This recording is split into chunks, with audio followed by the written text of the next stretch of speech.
한국의 첫 여성 WTO 사무총장 후보로 거론되고 있는 유명희 후보가 지난 12일 제네바에서 열리는 세계무역기구 특별 일반 이사회에 참석하기 위하여 출국했습니다. 이 자리에서 본격적으로 자신의 주장을 언급할 수 있고 어떻게 보면 첫인상을 심어주는 자리이기 때문에 아주 중요한 자리라고 할 수 있습니다. 대놓고 한국의 사무총장 당선을 반대하겠다고 발표한 일본은 나이지리아 후보인 오콘조 이웰라를 노골적으로 지지하고 있습니다.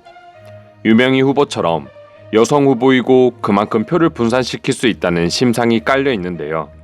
한국뿐만 아니라 해외 언론에서도 일본이 계속해서 이런 행동을 보이자 조금은 의아한 반응도 나오고 있습니다. 그렇게 일본이 한국보다 우수하고 한국이 사무총장 자리에 앉으면 안 될 만큼 두 국가가 얽혀 있다면 일본 스스로 후보를 내세우면 되는 것인데 왜 자기들은 끝까지 후보를 내지 않고 방해만 하는 것인가 하는 의문입니다. 일본은 이와 관련된 입장은 전혀 밝히지 않았지만 일본의 언론사를 통해서 모든 의문점이 풀리게 되었습니다.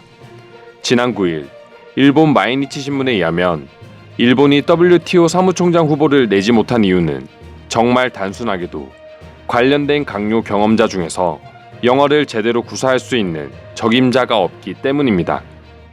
일본의 영어 교육 문제는 자국 내에서도 항상 지적되고 있을 만큼 예전부터 언급되던 문제 중 하나였습니다. 지난해 11월 일본의 국제문제 전문가인 구니 미야케는 일본의 온라인 매체인 더 재팬 타임스에 일본의 영어 교육에 대한 심각성을 지적하는 논문을 게재하면서 일본 내에서 많은 찬반 논란을 일으키기도 했습니다. 실제로 일본은 여전히 구시대적인 방식으로 영어 수업이 진행되고 있다 합니다. 그저 시험을 통과하기 위해서만 영어 공부를 하는 것입니다. 그리고 수줍음이 많고 소극적인 일본인의 특성상 영어 사용에서 오는 실수에 대한 두려움으로 인해서 일본어만 고집하는 경향도 있다고 합니다. 물론 자국의 언어를 존중하고 이를 사용하는 건 당연히 바른 자세지만 세계화 시대에 맞춰 어느 정도 변화를 받아들여야 하지만 전혀 허용하지 않는 것입니다. 또한 일본어에서 외국어 표기를 담당하는 가타카나라는 독특한 언어 체계로 인해서 일본인들이 영어를 잘 하지 못하는 경향도 있다고 합니다. 콩글리시라고도 부를 수 있는 일본의 가타카나는 일상생활에서 어릴 적부터 너무 깊숙하게 자리 잡고 있다 보니 일본인들의 영어 능력 향상에 어려움이 있을 수밖에 없습니다. 이러한 이유들로 인해서 일본은 결국 독일과 프랑스 등 유럽 국가들과 힘을 합쳐 국제적인 지명도가 높은 나이지리아 후보를 어떻게든 밀고 있는 상황입니다. 왜 일본이 한국을 이렇게까지 견제하면서 후보를 내지 않는지에 대한 의문점이 해외 언론에도 알려지자 해외 네티즌들은 놀라움과 동시에 비웃음의 반응도 보여주고 있는데요. 관련된 해외 반응 살펴보도록 하겠습니다.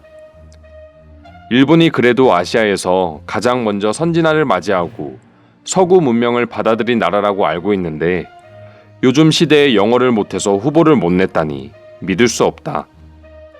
일본 국민들이 모두 굳이 영어를 해야 한다고 말할 필요는 없지만 적어도 외교 담당 관료라면 영어는 선택이 아닌 필수라고 생각한다. 이건 자국 언어를 지켜야 한다는 자존심과는 별개다. 일본 여행을 가본 사람들이라면 같은 아시아 국가지만 한국과 영어 발음 수준 차이가 엄청나다는 걸 느꼈을 것이다. 발음이 중요한 건 아니지만 기본적인 영어에 대한 인식 자체가 달랐다. 아시아인이 영어 발음이 완벽하지 않은 건 당연한 거다. 국제사회에서 그 누구도 발음을 가지고 지적하지는 않는다. 적어도 외교 업무를 보는 관료라면 영어 공부는 선택이 아닌 필수이다. 솔직히 영어 능력이 부족해서 국제사회기구에 일본이라는 선진국이 후보를 내지 못한다는 건 놀라움을 넘어 충격적이다. 영어 학습 시스템을 바꾸지 않는 건 자존심인 건가? 일본 사람들도 자신들의 영어 능력이 부족한 걸 부끄럽다고 여긴다는 뉴스를 본 적이 있는데 일본인도 아닌 외교 관련 고위직 관계자가 영어 능력이 부족하다는 건 비웃음거리가 아닌가 싶다. 굳이 영어를 필요로 하지 않는 일본 사람들이 영어 공부를 할 필요는 없지만 어릴 적부터 관련된 일을 하는 사람들이라면 당연히 공부를 해야 되는 게 맞다고 본다. 스스로 부끄럽지 않은가?